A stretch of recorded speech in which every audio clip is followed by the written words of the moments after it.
Okay, thank you, Dennis, and thanks for everyone sharing. It's astonishing looking at the people in this room right now and how thinking back at the 28 conference and that Friday night meeting and how there's no way we would have ever been to that meeting at 2014 and 2016 because we were still arguing new business until 1 a.m. those Friday nights. And Sandy's here. She made a proposal that really resonated with a lot of people in 2016 it's really quite astonishing to be here, and it really hits home with the first topic that we're talking about today. Okay, so where we have been. So this training program emerged from 3 information gathering workshops that the Northeast Zonal Forum Fellowship Development Committee convened, as Dennis shared at the beginning. And we decided to focus rather than on solving problems, but rather, when it works, what does it look like and what should it look like? And we were really astonished at the variety of approaches to many issues that regions take when they work.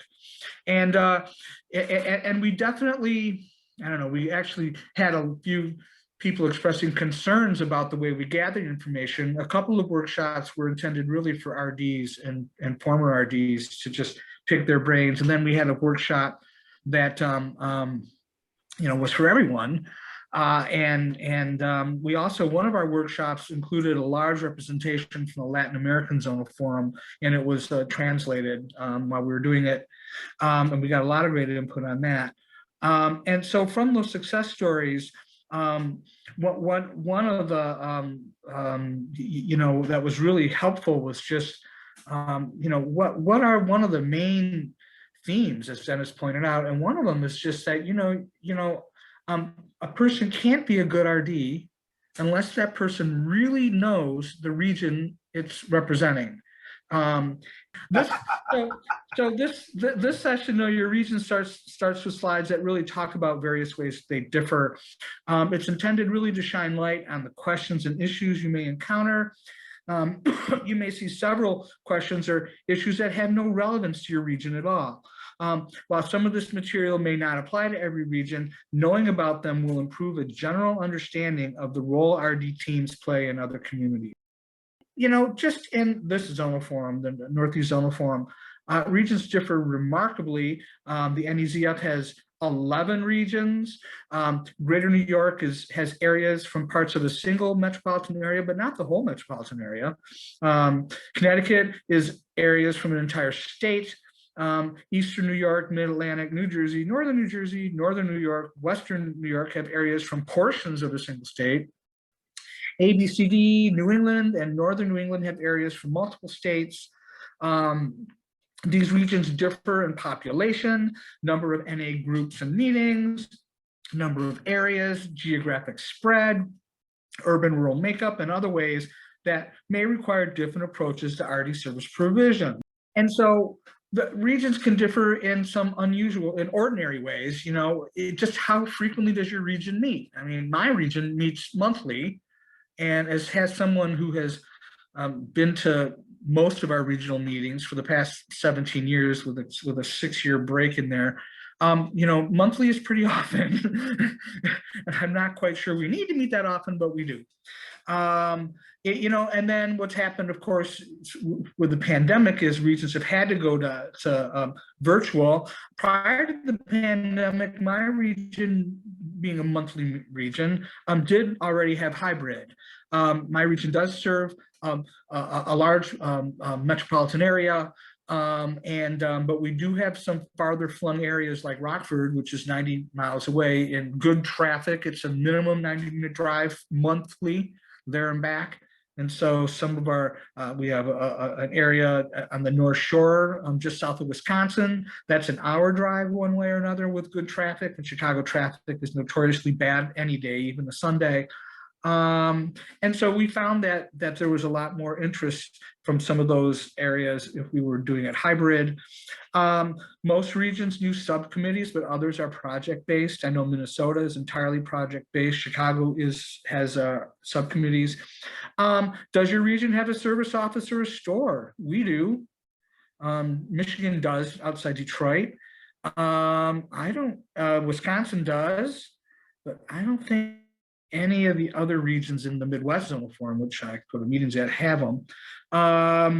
Most regions have a host a recovery convention or service weekend, but all of them do not. Has your region adopted the 12 concepts?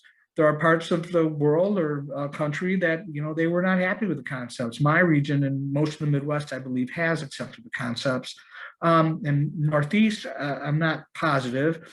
And then maintenance of helpline and meeting directory, that can vary. Some regions have it done by areas. Chicagoland, a big urban region, we have a single helpline for the entire region. It all depends on how your region is structured and the community it serves. And there are a lot of less obvious ways that regions differ. And if you're a new RD, understanding these differences, especially if you're at a region for the first time, is very helpful. One issue is financial support. How well does your region support itself financially? My region, member group donations, not a lot. Conventions and events were very much funded by our Chicagoland Regional Convention, which meets in January. January is a great time to be in Chicago. And then we have fundraisers, which we do as well. And then how engaged are NA groups in regional and world business? This varies considerably.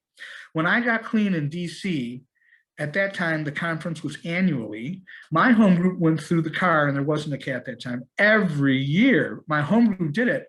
And then my home group continued to do it every other year when they came out and looked at the cat. Well, guess what? I moved to Chicago, and home groups couldn't care less. No home group in Chicago looks at those documents. It's an entirely different affect here. And so that definitely affects the way I, as RD in Chicagoland, can effectively serve those groups. When you go to them for the 5th time and say, do you want to hear this? He said, we don't care about this stuff, leave us alone, which I've heard. That's a conscience that I have to respect. Most regions have an executive or admin committee. Does your executive or admin committee include the RD? Chicagoland does. Some regions have give the AD other responsibilities in addition to backing up the RD. My region doesn't, but I've seen others that do. Regions make decisions in a lot of ways. We started using consensus-based decision-making in Chicagoland before I moved here, and I'm so glad we use it that way. It very much reflects our culture, although our areas don't use it. Or Robert's Rules of Order, or some combination between the two. Do members in the region readily get involved with service, or do service positions go vacant? I mean, we've all heard that problem, a lot of vacant. We need a treasurer alternate. Our treasurer is overworked. We need a treasurer alternate. Thank you. Let's see, the division of services between the region and areas can also differ. Some areas and disparate regions have their own helpline. We have it all combined. My region provides an insurance policy that covers all of the groups listed on our meeting directory and events, et cetera, and so forth in areas. We also, like I said, have an office with a store. Let's see, some regions are registered as nonprofit corporations under Section 501c3 of the US Tax Code. Chicagoland is. And those legal requirements kind of set up a weird structure where legally our CSO is, the legal authority, the Chicago Service Office, but obviously we don't play by those rules as a fellowship where groups have the authority. And difference in conscience gathering. Regions use lots of ways to determine what's a tally of group by the votes, or tally of votes by the areas. Here, it's a tally of votes by individual members. I went to a conference, I don't know, maybe in 2006 or 2008, when I told a friend, my region has 400 meetings. And I told a friend, I came to the conference with 35 votes. And my friend was so pleased. She said to me, wow, 35 groups. I said, no, 35 people. That's the only number of people who cared enough of what was happening at the World Service Conference. And at that time, it was Living Clean that was being approved. The service system project was under discussion, all these other things. And that's just sort of the way we are here. And so we do tally votes by individual members, and we gather that at car workshops. We will have car parties where you can do it that way, et cetera and so forth. Does the RD have a region's vote of confidence to make decisions on the floor of the World Service Conference that cannot be brought to the region first? Anyone who went to the World Service Conference, especially before 2018, between Sunday and Friday, you would get 65, 70 new motions, many of which repeat similar themes, but are worded slightly differently. And under Robert's Rules of Order, every motion needs to be considered as they are. Does your region give you authority to vote on business of that nature when there is no way to send it back to the groups? There simply isn't. And so some regions have an interpretation of the car votes that those are it. That's how you vote. Other regions give the RD a little flexibility. If there's an amendment to a motion from the floor, can that change the car's vote? I've always been uncertain on that in Chicagoland. One time it did change my vote and no one seemed to care. That's another issue. Another difference of regions. Okay, there are a lot of processes used to gather regional conscience: online voting, voting at workshops, response gathering at regional meetings, virtual tools. Obviously, during the pandemic, this has been a way that we had to do it for the last conference. I wasn't RD at the time, but I was certainly involved. New information or amendments to CAR motions often arise. How is a new information or motion amendment handled? RD team outreach opportunities differ. And this is a concept that is completely new to me, because when I was RD, I thought the only outreach opportunities were area visits, if we did them, which we should have, but didn't always. But yet there really are lots of ways you can do it. So how do you disseminate information about the car and the cat?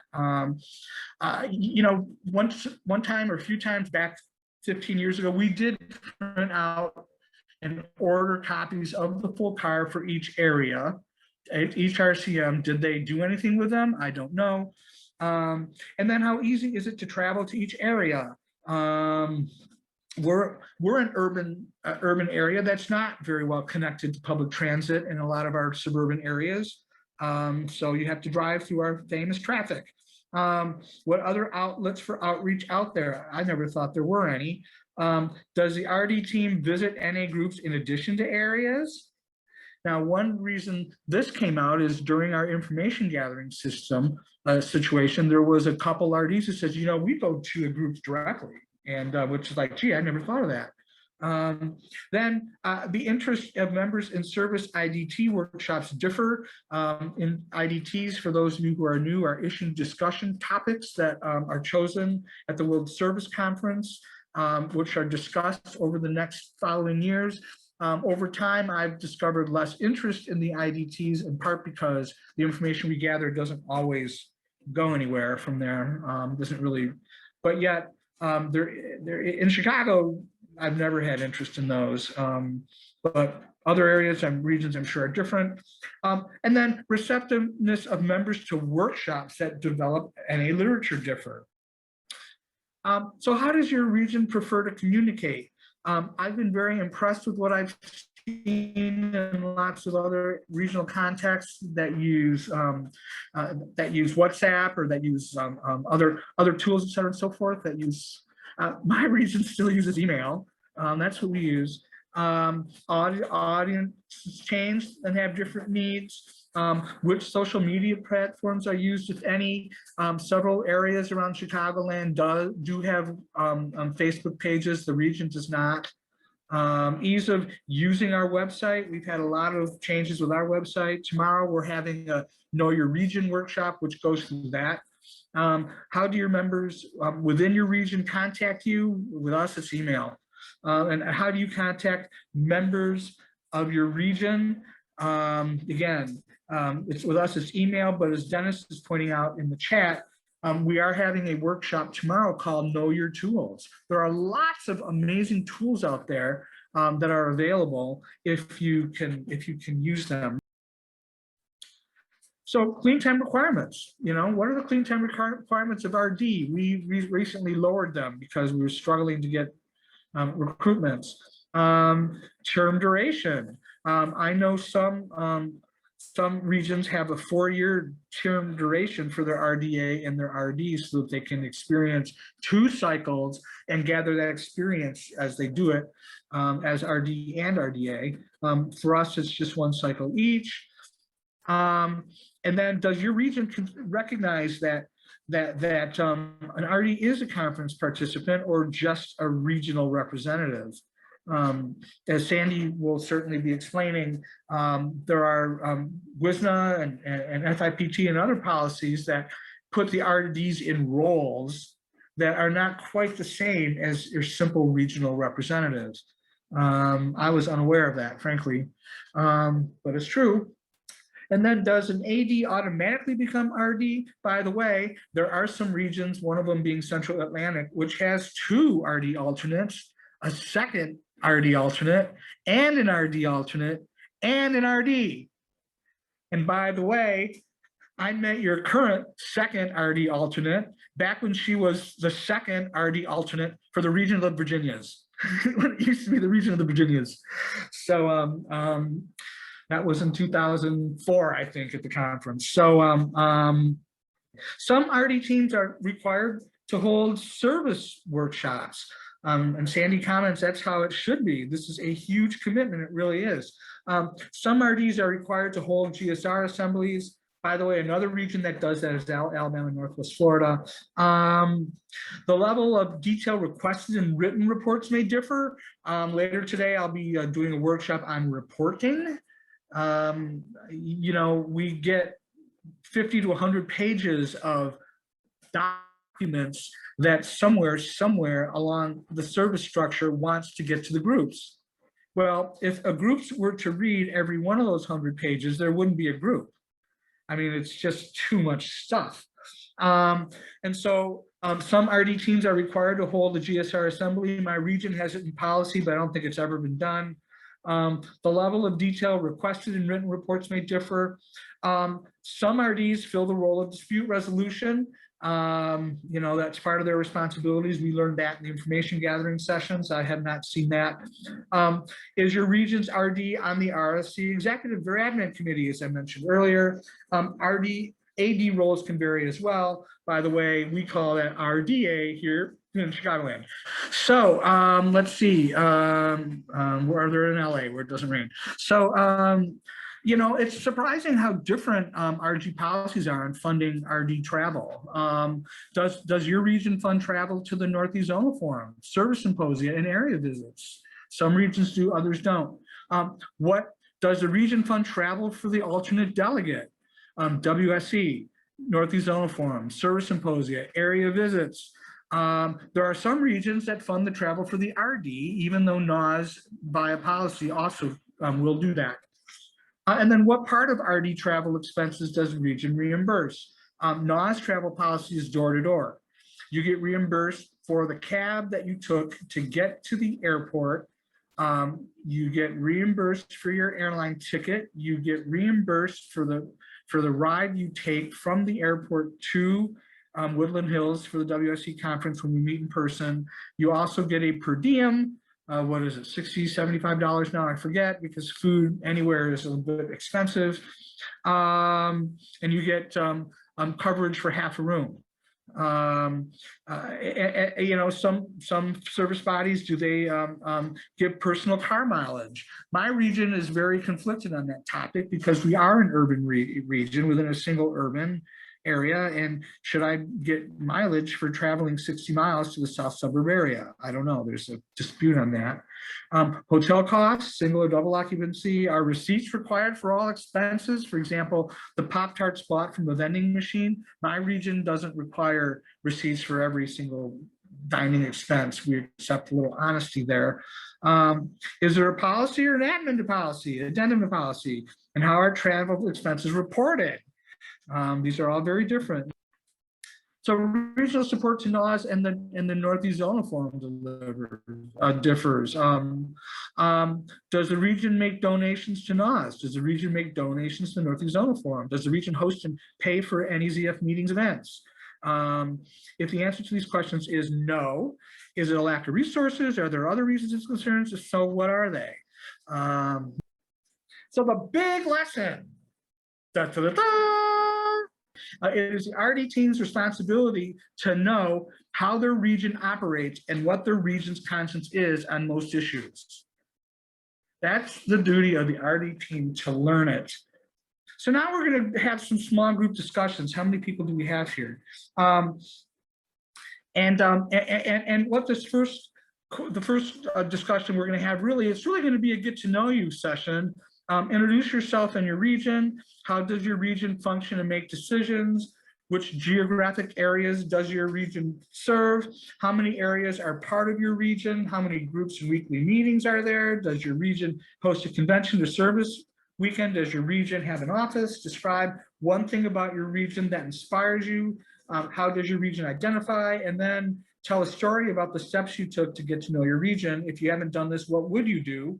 So we are going to break up into small groups. Dennis, I'm sure you've got that arranged, right? And then we need each person at your group. The first thing you have to do is appoint a scribe, someone who's going to take notes virtually.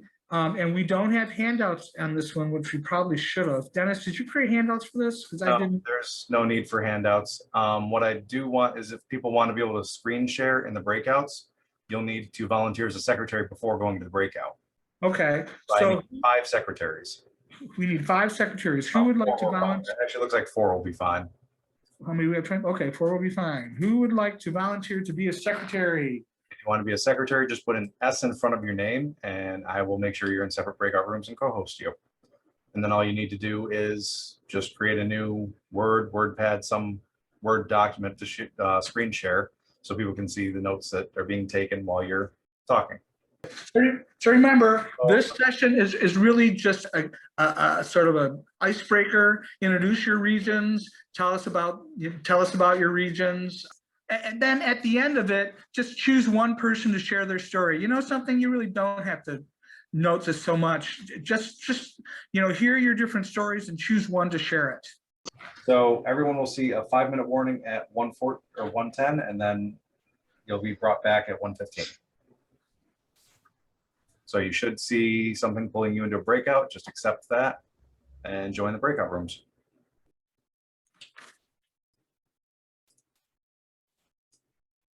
And looks like we should be back. Yep, we're good. All right, interesting stuff, everyone, don't you think? Let's go to room 2. Who from room 2 would like to share an interesting story they had? Sherry, you're secretary for 2. Okay. Okay, one of the guys, Randy, Maurice, Brandon, Bill. One of you want to share a story? We didn't get to an actual story part. You're talking about a story of how we got to know our region. Yeah. That part 2. Yeah, just share one person share a story. If you didn't get to it, we'll redesign it so that you can next time. All right. Okay. All right. I'm an addict. My name's Randy, and from the Central Atlantic region. And what I was that area. I started at the home group, went to area, and the guys that I hung out with area, and I had a position at the area and a position at the home group. I wind up going down to the, they had this place that we met at the region as Westview on the James, and it was like a resort. And man, they told me that it was nice, and they had dormitories, and you stay there. And I went with them without no position at the region and no position at all. And I just hung out with the guys that, or the ladies and the guys that was in service, and they showed me the ropes of how to go from. And then they showed me the guide to local service, where the tier of service was explained to me. So, and my sponsor was also, he was very instrumental in showing me the guide to local service. So that's how I learned about my region. And I started participating in regional activities. And next thing you know, I was in the region. Thank you. Thank you. Show of hands for that. Thank you very much for that. Okay, next group 3. Dave, did anybody, did you guys choose a story or something you'd like to share? We basically just shared our own personal recovery experience and what we're doing in our regions and stuff. I can make up a story if you want. Well, would anybody from there have? Ad lib, Dave. Ad lib, Dave. Tell us something that you really went through as a that really helped you get to know your region. Moving here to the San Diego Imperial County region was a little bit of a shock, especially when you spend most of your recovery over 20 years in one region and you move to a different region and things are done quite differently. And that's why, I shared in our work group that, getting a general understanding of what the delegate position is a good thing. When we try to get too specific in what the duties are in these types of workshops, you may go home and find out it's not done that way, the way you live, because there's a lot of differences. So it was kind of a culture shock for me for a while. I actually spent a year as a GSR alternate in an area, didn't say a word, with over 20 years clean. So I could listen and learn to how things were done here. And I pretty much did the same thing on the area and regional levels. I took positions as alternates so that I could sit and listen and watch and see how things were done. So, I encourage people to do that, even if you think you know what you're doing. You see, I knew what I was doing. But when I came here, like I said, they did it a whole different way. So it was a great experience to humble myself and actually listen and see that, some of the ways they did things here were actually better than the way I'd been doing them. And I would have never known that had I not taken that opportunity to just sit and listen. Right. Thanks, Dave. Show of hands, everyone. Yay. Okay, next we have group 4. We picked Willie to share a story from the Netherlands. Where's Willie? I'm here. My name is Willie. I'm the hello everyone. I'm the ID of the Netherlands, and here to learn a lot from you guys. Yeah, our region in the Netherlands. We currently we have 6 areas, and we have about like 280 meetings. But the question, how does your region function and make decisions? At our region, the only ones who have a voting right is the RD and the RCMs. And we have like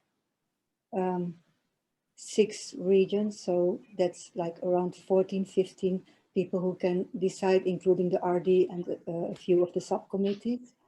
How many areas? I already said it. We have 6 areas and 280 meetings. And now since 2018, we are for the first time allowed into the WSC.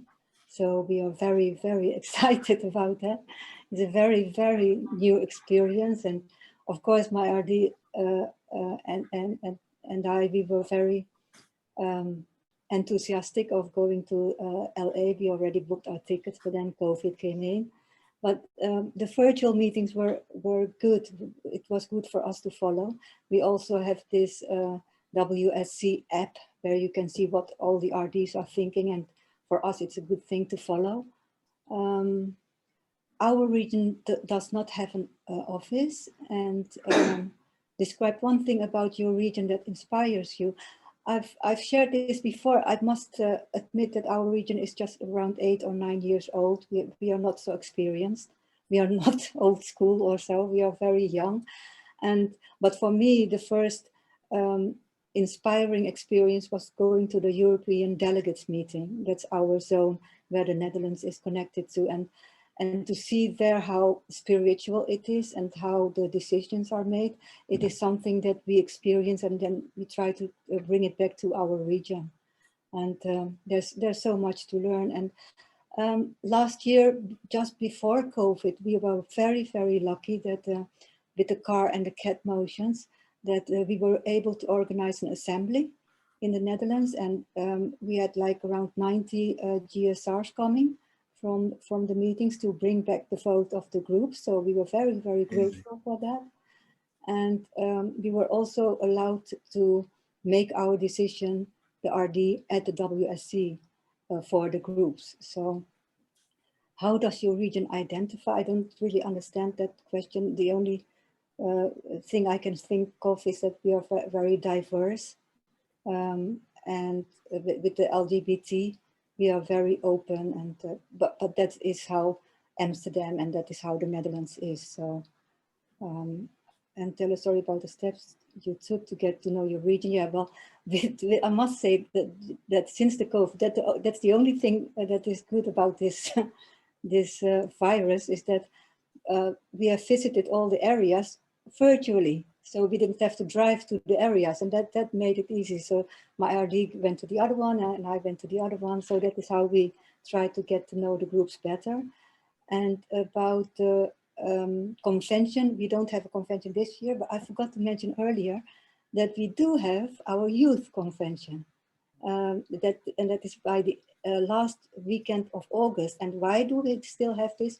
Because it's on a camp out thing. So everybody is outside, but we are very, very proud of our youngsters, and they come in at an age of 14, 15, 16. That's like a child. For me, that's a little child. So yeah, but we are very, very grateful. But I'm just grateful to be here and to learn from you guys, but because there's so much to learn in the US and this region. Thank you so much, Willie. Welcome, welcome.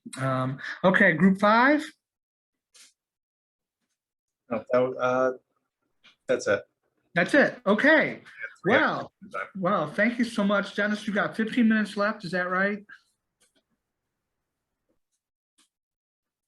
Okay. All right. It involves really your areas. In addition to knowing your regions, an RD has to know their areas, and boy, do they differ. Numbers of groups and meetings vary. Some areas have defined geographic boundaries, others do not. Here in Chicagoland, we have both. There's one area that has groups from 3 different areas. When and where do your region's areas meet? Some areas are urban, others are rural. Some areas have recovery conventions. We have several. We had an area have a recovery convention that had a very strange problem. The convention was in August, and they sold out in June. That's a great problem to have. So some areas have conventions. Do areas in your region have their own website? Few in ours do. They do have Facebook pages. Do areas publish their own meeting directories? Areas have different service cultures. Areas differ in how they practice the second tradition. The question of RD visits is also interesting. When and how are area visits scheduled? Most RD teams do have the requirement to visiting areas, not all, but some areas are enthusiastic about RD visits. Others want to be bothered. Some, what arrangements does a particular area make for RD team visits? Some areas turn the RD team visits into special service events. Do both the RD and AD attend area visits? And AD alternate, which some regions have, and do areas want RD teams to do workshops on the issue discussion topics? That's another thing that people do. So we're going to have to do an abbreviated small group discussion here, but the questions here that you can consider as your small groups really are describe the areas in your region. How many do they have? Just how do they differ? Are they within compact geographic areas, or does more than one area cover the same geographic terrain? Good question. Good point, Dennis. We will do this as a large group discussion. No small group here, large group discussion. So show of hands. Describe the areas in your region. How many areas does your region have? How do they differ? Are they within the compacted geographic areas? What is the service culture of the area groups? And then tell a story about how your area functions. Incidentally, I like to brag, my area does really well. We have all of our service commitments filled. We've been that way for a long time. How do you listen to the voice of your areas? As a delegate, visiting the different areas, each area in the Northern New York region is very different in conscience, in NA service culture, and how they come to decisions, and how they feel about the zonal forum, how they feel about world services, how they feel about different aspects of world services or zonal forum, how they feel about the region.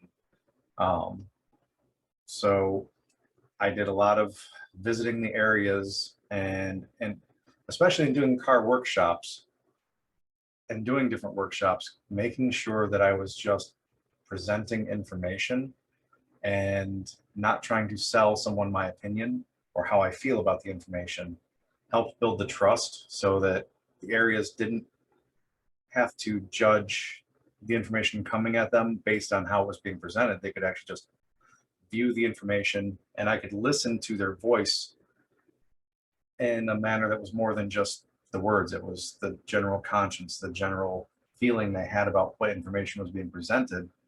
And over time, I got a better and better sense about our region. And also, as I was acting on behalf of the region, I stayed transparent.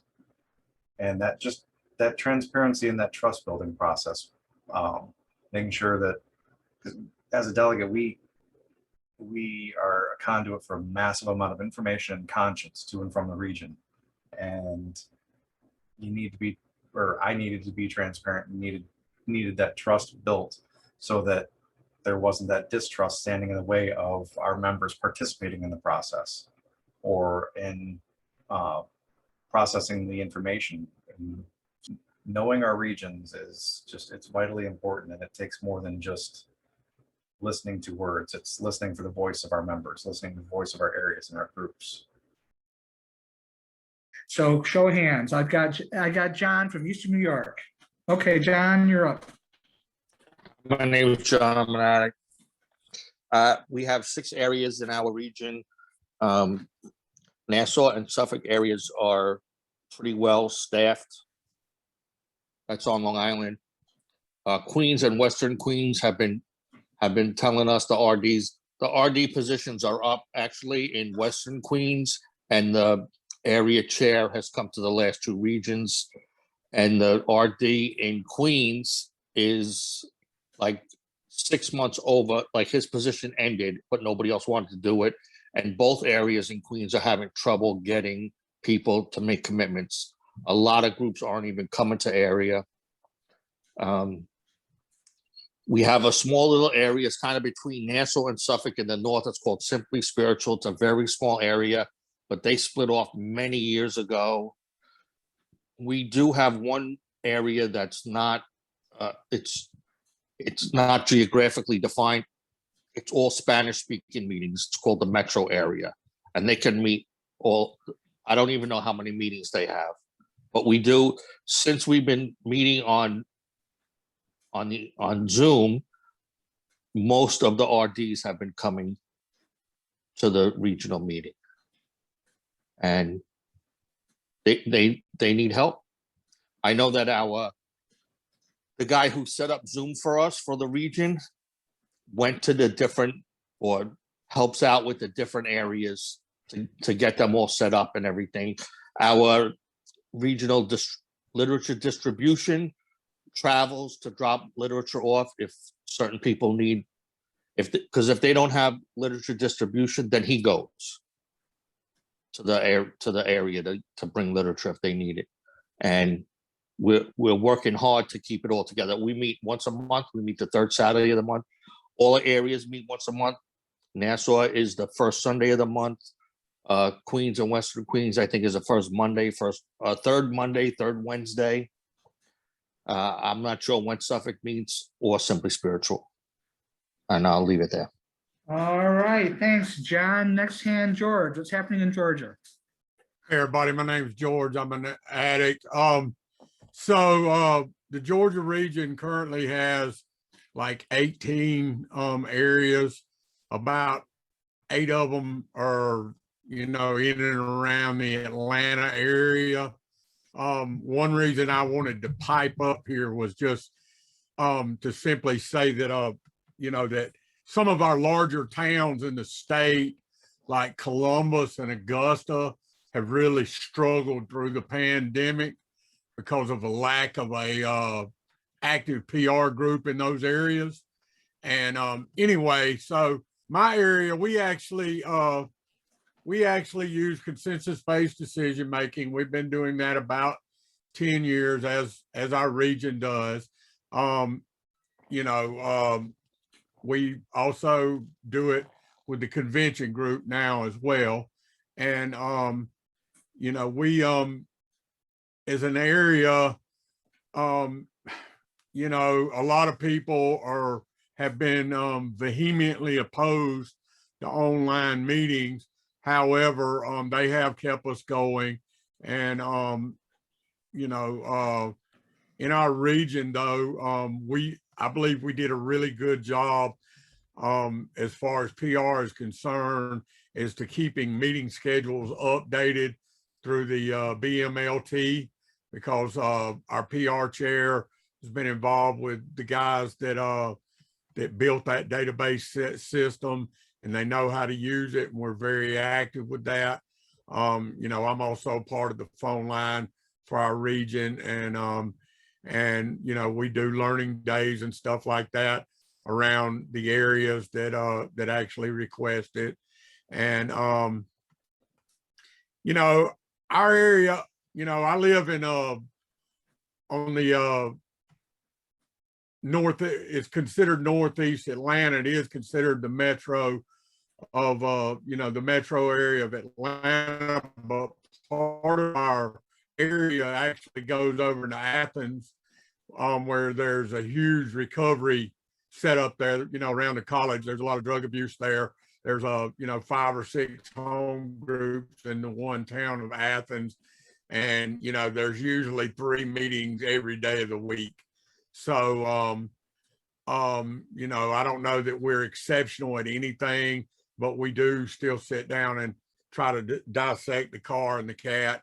But, to Lewis's point during this presentation, there are a lot of people that are not interested.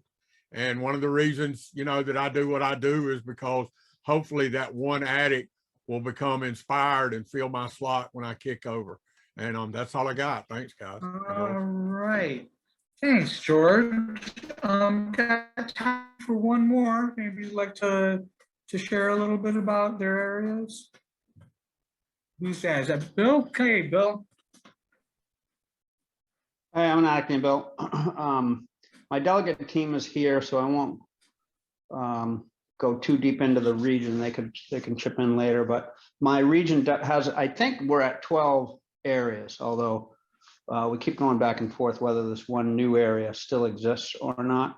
The cultures within our region definitely vary. We have one area that is very much like a LSU, GSU kind of thing.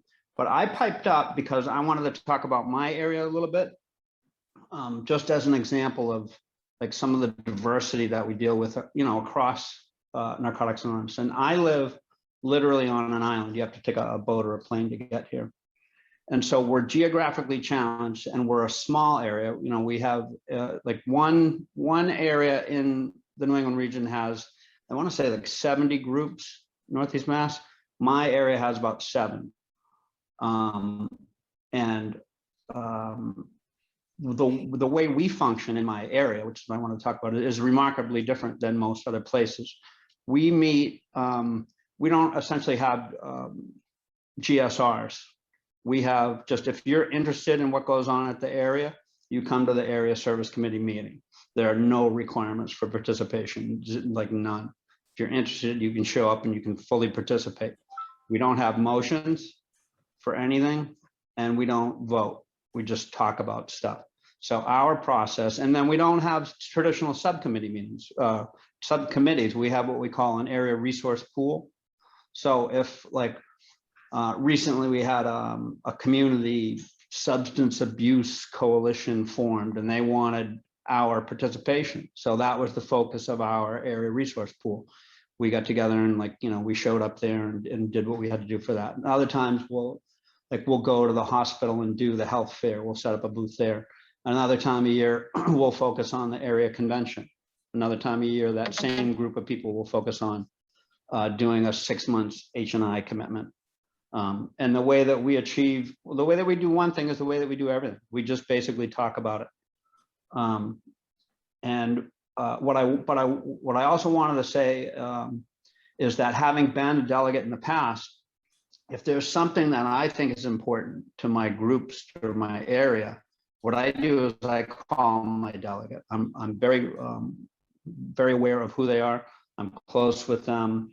I participate as a member of my area, and I sit on subcommittees at my region in order to be part of this process. It's important to me, and it's important to just see the diversity that we have in the areas.